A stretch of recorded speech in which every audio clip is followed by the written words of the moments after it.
Hello, this is Juan channel. This video is, that way of sitting puts a strain on the body. What is a comfortable and non-fatiguing sitting position? Found the correct answer. I would like to make videos like. Let me conclude first. This is how you sit. Sitting in zero position. While sitting on a chair, your head should be directly above your pelvis and your back should be straight. Then, your hip joint should be 110,120 and your knee should be about 10 centimeters lower than your thigh. Place both feet on the ground. It will look like this, so I definitely want you to do this. But I would like to explain it in detail. What is a comfortable, non-fatiguing position? I'm sure you all know there is no such thing as sitting evil.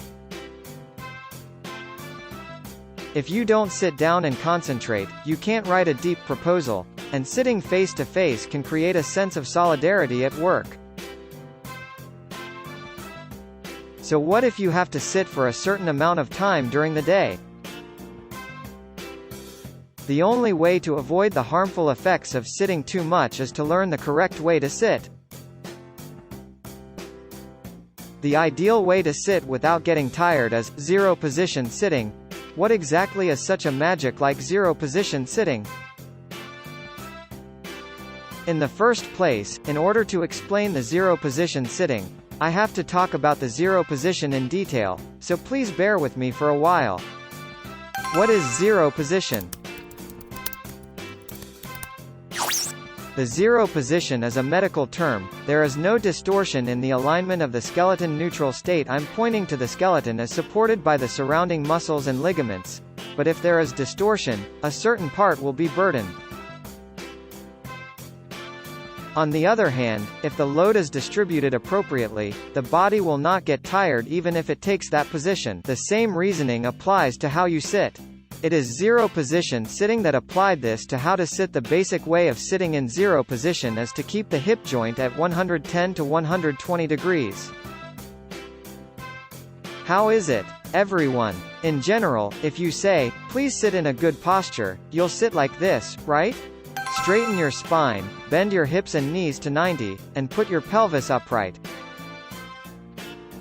You tend to do things like this. However, keeping the hip joint at 90 degrees all the time is not a problem for people who exercise regularly, but people who tend to skip it. It's really hard when I'm teaching here, I'm keenly aware of that. That's why the zero position sitting I'm talking about is perfect. It is a well-known ergonomics fact that sitting with the hip joints at an angle of 110 to 120 degrees is less tiring for everyone. In fact, the general chair standard is made so that the hip joint is 110 to 120 degrees. On the one hand, it is seen by many people typical bad sitting postures are: sit with a bent navel. This is the navel part and the upper body is broken and the pelvis is tilted backwards. Sitting with the chin out, the head is forward, the upper back is rounded and the chin is forward. Legs crossed while sitting. Sit with your chin out and your navel bent.